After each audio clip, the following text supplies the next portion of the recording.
예, 타이틀의 표현대로 혼돈과 불확실성 속에 10월이 가면서요, 11월을 맞이해야 되는 상황인데요. 중요한 또 변화들이 11월에는 있을 수도 있습니다. 오늘 집중 분석 이창훈 전 공무원연금 자금운용단장 모시고 시장 분석하겠습니다. 단장님 어서 오십시오. 네, 안녕하십니까. 잘 오셨습니다. 안 그래도 조금 답답한 그런 지금 상황이지 않습니까? 네. 9월도 어려웠는데 10월이 어려웠고요. 코스닥 네. 같은 경우 사실 굉장히 심리가 위축돼서요. 그렇죠. 11월 연말 어떻게 될까 궁금한데 뭐 하나씩 일단 미국부터 대선에다가 뭐 경기 부양책 불확실성에 최근에 또 코로나 환자가 늘어났어요. 근데 대선이 끝나고 나면 어쨌든 뉴욕 증시는 좀 이쪽으로 방향을 뭐 누가 되든 좀 해결이 될까요? 어떻게 보세요? 그렇죠.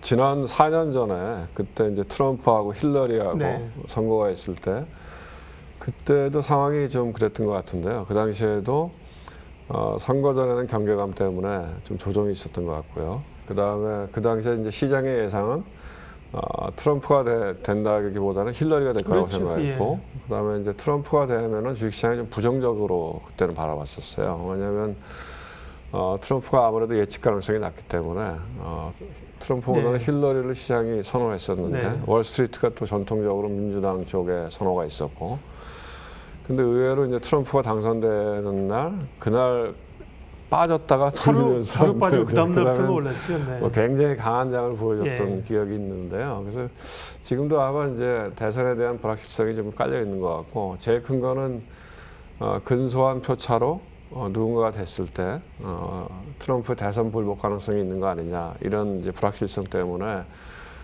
사전적으로 이제 시장이 좀 조정을 받는 것 같고요. 그다음에 이제 바이든이 됐을 때 법인세 인상 이슈도 있고, 그렇긴 한데 어쨌든 대선이 끝나면 불확실성이 사라진다고 하는 측면에서는 그다음에 또 이제 대선 이후에는 지금 그 추진하다가 그 홀드되고 있는 대규모 부양책 같은 것들이 시행이 되겠죠. 그러면 아마 시장은 다시 또 올라가지 않을까, 저는 그렇게 생각하고 있습니다. 네.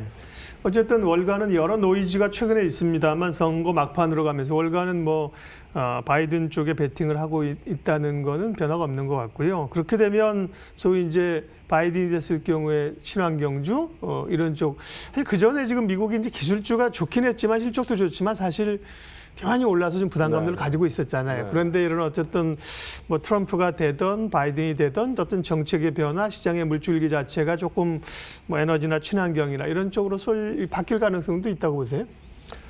네, 근데 뭐 이제 바이든 하면은 이제 뭐 그린 에너지 해갖고 뭐 그런 쪽에 굉장히 또 대선 토론회에서도 이야기를 했고, 근데 실질적으로는 또 선반영이 많이 된 측면도 있잖아요. 뭐 최근엔 조정받고 있지만, 그래서 결국 뭐 선거, 물론 이제 그게 하나의 이제 구조적인 테마는 될 수 있겠지만, 뭐 선거가 누가 되든지 간에 기본적으로 실적이 좋은 기업이 간다. 그렇죠. 뭐 그렇게 봐야 될 것 같습니다. 그렇게 보면 실적이 좋은 기업은 역시나 뭐 빵기업이나 기술주가 뭐 이번에는 IT 버블과 다르게 실적을 베이스로 해서 올라오는 거니까요. 그쪽 실적도 나쁘지 않은 것 같고요.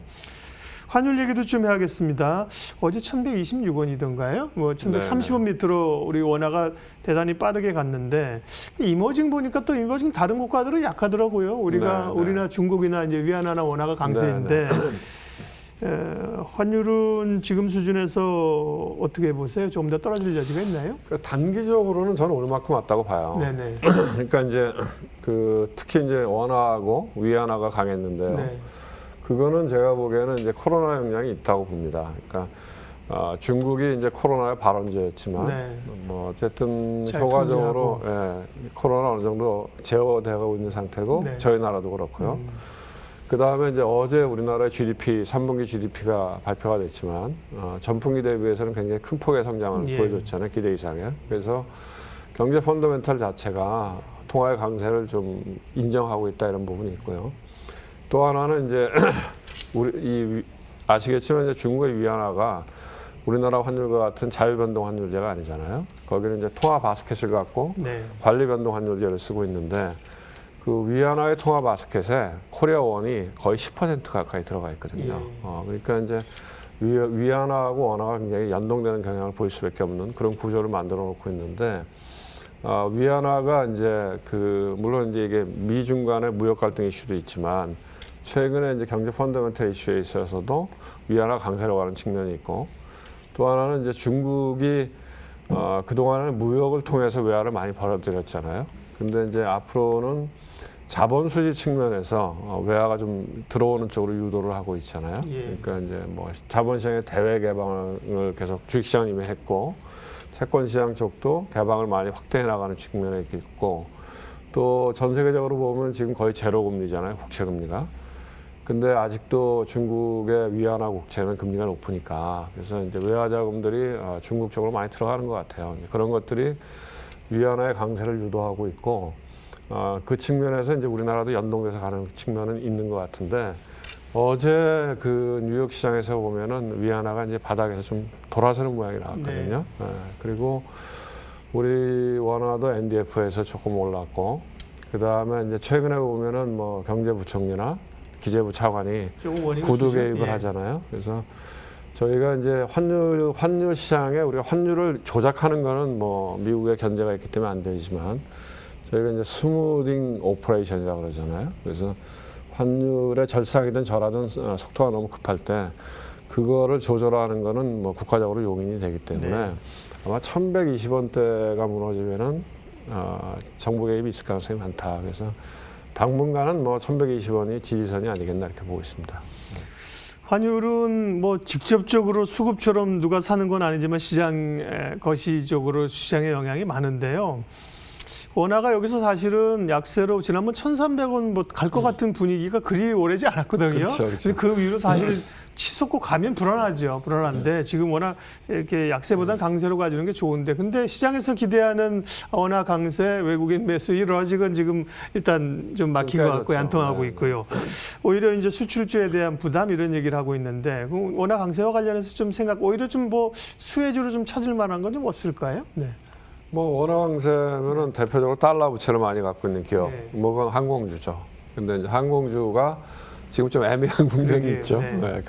네. 근데 저는 그 항공주 얘기가 나와서 그러는데 특히 뭐 대한항공 같은 경우에는 아주 장기적인 시각으로 보면 좋지 않겠나 이렇게 보고 있습니다. 왜냐하면 이 여객 부문이 완전히 무너졌는데도 불구하고 화물 부분 갖고 흑자를 내잖아요. 네. 그리고 지금 이런 기간이 좀 더 길어지면 우리 저가 항공사들이 많이 어려워질 거 아니에요. 네. 그러면 그 시기가 지나고 나면은 결국 이 자본주의 시장 경제라고 하는 게 불황이 올 때 이제 좀 구조조정이 되잖아요. 그 산업에, 인더스트리에 조금 그 체력이 약한 기업들은 무너지는 거고, 강한 기업들은 살아남잖아요. 살아남은 기업들은 그 다음에 호황이 올 때는 더 큰 수혜를 보기 때문에 뭐 좀 시간의 문제지 저는 뭐 괜찮다고 봅니다. 네. 자, 연말 뭐 양도세 이슈를 민감하기는 하지만 뭐 안 할 수가 없는 상황이고요. 3억으로 간다. 끝까지 간다고 보기도 좀 어렵고, 또 10억으로 지금처럼 갈 수 있을까? 거기도 그렇고, 정치권에 뭐 또 5억 중간에 타협성 5억 얘기도 나오고 뭐 별의별 얘기 나오는데, 어쨌든 코스닥은 그 영향을 표면적으로는 받고 있습니다. 네, 관련된 흐름이나 코스닥 쪽의 중소형주 흐름 어떻게 보시는지요? 저는 그 양도세 이슈는 실제적인 이슈라기보다는 센티먼트 이슈라고 봐요. 심리의 이슈다. 네, 왜냐하면 그렇죠. 뭐 예를 들어서 3억으로 낮춘다. 그러면 그게 꼭 개인 투자자들한테 나쁜 거냐? 저는 그렇게는 안 보거든요. 네. 왜냐하면은 종목당 3억이라 그러면 예를 들어서 뭐 한 5종목은 투자할 거 아닙니까? 그렇죠. 예. 그러면 15억, 20억 네. 넘게 주식 투자하는 사람만 해당이 되는 거거든요. 그렇게 따지면은 뭐 그 퍼센테이지는 굉장히 낮을 것 같고, 또 연말에 만약에 주식을 판다, 그럼 연초에 살 거 아니에요? 그렇죠. 네, 그렇기 때문에 이건 실질적인 이슈는 아니다. 근데 이제 투자 심리가 망가진 거죠. 그래서 투자 심리가 망가져서 연말에 그럼 물량이 대량으로 나올지 모르니까 미리 팔자. 그러면서 코스닥을 무너뜨린 거기 때문에 이건 사실 심리적인 이슈이지 실질적인 이슈는 아니다. 이런 생각이 들고요. 또 하나는 대부분의 개인 투자자들의 입장에서 보면 사실은 이익이 나든 안 나든 간에 거래세를 많이 물잖아요. 그러니까 사실은 이 구조적인 문제로 가면 양도 차익에 대한 세금을 물리면서 거래세를 없애는 방향으로 가는 게 많은 수의 개인 투자자한테는 좋은 거거든요. 네.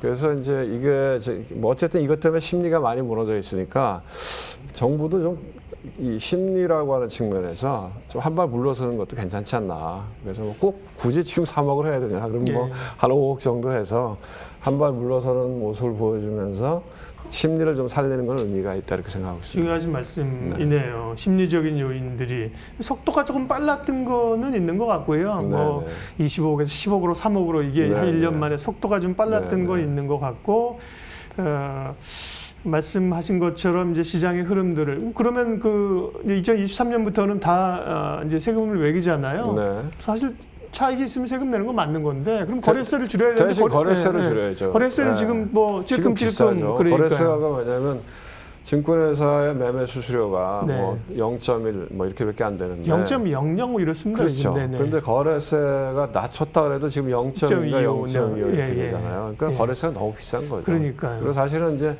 양도 차익 과세는 뭐 OECD 국가는 대부분이 양도 차익 과세를 하니까 그러니까 예를 들어서 우리가 근로소득세를 내잖아요. 그러니까 사실 가장 부가가치 있는 일이 자기가 열심히 일해서 버는 돈인데 그거에 대해서 세금을 많이 내잖아요.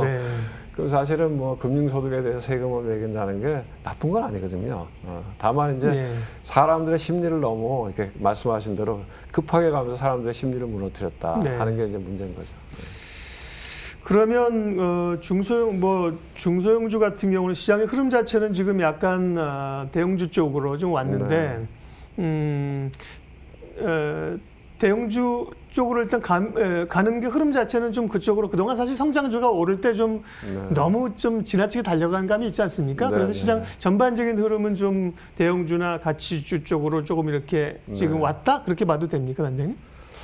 그런데 저는 이제 양쪽이 왔다 갔다 하면서 할 것 같아요. 왜냐하면 한쪽은 소위 이제 성장주라고 이야기했던 것들은 너무 급하게 올라서 뭐 한두 달 전부터 뭐 최소한 기간 조정은 있어야 되겠다 하는 이야기들이 많이 있었잖아요. 그러니까 지금 그거에 대한 가격 조정, 뭐 기간 조정이 이어지는 과정이라고 봐야 되고 반면에 이제 만약에 코로나 이후에 경기가 좋아진다고 하면 당연히 경기 민감주에 베팅이 돼야 될 거고 그래서 이제 최근에 보면 상대적으로 뭐 경기 민감주 성격을 갖는 화학, 뭐 철강, 반도체, 자동차 이런 게 강했잖아요. 그래서 어느 정도 이제 키 맞추기가 된 거 아닌가. 그리고 이제 중소형주도 코스닥이 뭐 많이 한 20-30% 조정을 받았고 개별 종목들은 더 받았으니까. 그래서 그것들은 중소형주는 아무래도 베타가 큰 종목들이기 때문에 시장 전체적으로 좋아져야 되거든요, 분위기가. 그래서 아마 대선 이후에 시장이 좀 안정되고 다시 올라가기 시작하면 뭐 충분히 가격 조정 받은 것들은 다시 회복되지 않을까 저는 그렇게 생각하고 있습니다. 네, 물론 이제 과하게 같이 올라간 종목들은 제자리 찾아오는 게 또 일견 맞지만 괜찮은 기업들도 지금 쓸려서 함께 내려간 국면들도 많이 있거든요. 중소형주 그런 기업들은 말씀하신 것처럼 대주주 양도세 부담이 있어서 연말에 파는 사람들이 내년부터는 주식 안 한다? 그건 아닐 거고. 다시 사죠. 당연히 그러니까 연초에 다시 살 거니까요. 오히려 기관들은 사실 그러기가 어려운데 개인들은 그 오히려 좀 어떻게 길게 보면 운신의 폭이 더 있다. 그런 걸 살 수 있는. 개인 입장에서는 오히려 만약에 11월, 12월에 그렇게 해서 조정을 받는다 그러면 뭐 다시 또 사면 왜냐하면 뭐 종목당 3억, 5억이 됐든 간에 그럼 주식을 크게 하는 사람들 아니에요. 그럼 그 사람들은 선수일 텐데 그 사람들이 뭐 주식시장에 한번 들어온 사람이 떠날 수 있겠어요? 다시 연출되면 사겠죠. 그리고 이제 뭐 올해 어찌 되든 간에 이제 올해까지가 이제 종료가 되고 이제 2년 이후에는 전체적으로 과세를 하게 되니까 그 해마다 있는 대주 양도세 이슈는 어쨌든 올해가 마지막이 될 것 같지 않습니까? 그게 우리 시장에만 있는 게 아니라 이제 제뉴얼리 이펙트라고 그러잖아요. 그러니까 미국 시장에도 이런 똑같은 이슈가 있고 그래서 통상적으로 연말에 세금 이슈 때문에 좀 팔고 다시 연초에 사기 때문에 늘 12월 달보다는 1월 달 장이 강하다. 그래서 파이낸스 시어리의 제뉴얼 이펙트가 있는 거거든요. 그래서 뭐 특별한 사항은 아니다. 우리가 다만 그걸 특별하게 받아들이기 때문에 심리적으로 무너지고 있는 게 문제다. 이런 생각이 들어요. 그래서 그런 측면에서는 조금 이렇게 정부도 뭐 굳이 조금 양보하는 모습을 보여줄 필요는 있죠. 그래서 그 말은 뭐 여기서 밀리면 2023년에도 과세 못할지도 모른다. 이래서 안 물러난다라는 얘기도 있어요. 근데 유연하게 가는 게 좋죠. 중국 얘기도 좀 하겠습니다, 단장님. 중국이 이제 오중전회가 지금 26일부터니까 이번 주부터 개최가 됐는데요. 쌍순환이라는 얘기를 많이 하고 이제 대외적으로 워낙 그 뭐 1대1로 막 나가고 그러다가 이제 미국이랑 딱 붙어가지고 상당히 제약이 있으니까 쌍순환이라는 게 뭐 이제 내수도 좀 같이 해보겠다는 그런 거잖아요. 중국의 최근의 스탠스 그다음에 좀 볼만한 섹터는 어디가 있을까요? 그러니까 중국은 이제 말씀하신 대로 네. 제가 보기에는 앞으로 뭐 한 서너 가지가 되게 중요한 이슈가 될 것 같은데요. 하나는 이제 기술 자립을 해야 되는 거죠. 이번에 뼈저리게 느낀 거죠. 네. 예, 붙어 보니까 예. 안 되는 거죠. 그렇죠. 예. 아직까지는 그러니까 그 등소평 시대에 도광양해에서 예. 드러나지 말고 이렇게 해라 그랬는데 시진핑이가 이제 뭐 나대다가 그러게요. 이제 좀 중국 빠른- 내부에서는 자기가 예. 다 잡았으니까 예. 그래서 나대다가 다 당한 건데 당해보니까 안 되는 거죠. 그래서 아마 기술 자립이 되게 중요한 이슈가 될 것 같고 두 번째로는 이제는 무역을 통해서 계속 무한정 돈을 버는 거에 대해서 전 세계적으로 견제가 들어갈 거 아닙니까? 그런데 이제 중국은 성장을 해야 되기 때문에 결국 자본시장을 통해서 외화 조달하는 게 달러 자금이 들어오는 게 되게 중요할 거다. 그래서 어떤 식으로든지 간에 계속해서 자본시장을 개방하는 쪽으로 갈 거다 하는 부분. 또 이제 하나는 중국이 이제 말씀하신 대로 이 무역을 통한 성장의 한계가 왔기 때문에 결국은 중국은 인구가 15억이잖아요.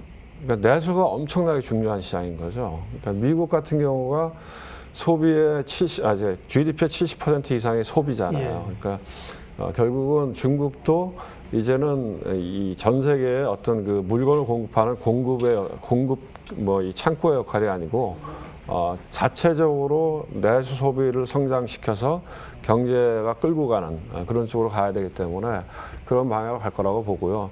그런 맥락에서 보면은 이제 우리도 기회가 많이 있는 거죠. 중국이 내수로 확대하는 국면에 있을 때 우리가 바로 옆에 있잖아요. 예. 그러니까 그거와 연관되어 있는 기업들은 좋아지겠죠. 네, 중국의 이제 전통적인 이제 인프라 투자도 있을 수 있고 네. 최근에 이제 디지털 인프라 이런 얘기를 많이 하니까요. 네. 그에 따른 수요도 있을 것 같고요. 예, 전략 좀 정리하겠습니다. 그리고 단장님을 뭐 자주는 매주 뵙고 싶지만 못 뵈니까 한 달에 한 번 정도 뵈니까 또 이제 다음 달에 뵐 기회가 있으니까 10월 말이니까 10월이 좀 전통적으로 어려웠다고 말씀드렸습니다. 11월을 맞이하면서 전략 한번 말씀하신 것 좀 이렇게 마무리 좀 해주시겠습니까? 네, 그러니까 뭐 그 크게 보면 결국은 이 우리나라 그러니까 전 세계적으로도 그렇지만 GDP가 마이너스 가는 적이 별로 없잖아요. 금융위기가 왔을 때 뭐 이런 특별한 그렇죠. 이벤트가 있기 코로나가 왔을 때 뭐 이런 어떤 큰 충격이 왔을 때만 경제가 마이너스 성장하고 그다음에 꾸준하게 뭐 크든 작든 플러스 성장을 하잖아요. 네, 네. 그러면 이제 주가라고 하는 것도 결국은 GDP 성장을 따라가는 거니까 어쨌든 자본주의 시장 경제체가 무너지지 않는 하나에 있어서는 주가는 계속해서 우상향한다. 중간에 굴곡은 있지만. 그리고 어떤 기업이 계속 성장하느냐. 그럼 이렇게 돌아보면 전 세계 시장, 글로벌 경쟁력이 있는 기업들, 그 기업들은 계속 가더라. 네.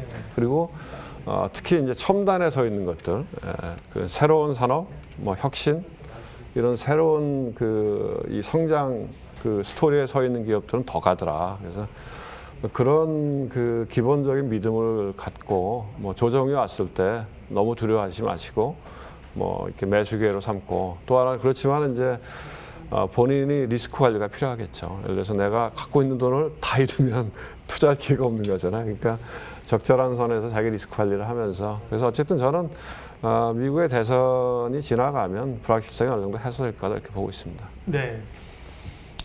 집중 분석 10월을 보내고 이제 11월을 맞이하면서 변수 점검했고요. 전략 세웠습니다. 이창훈 전 공무원연금 자금운용단장 함께 했습니다. 단장님 고맙습니다. 네, 고맙습니다.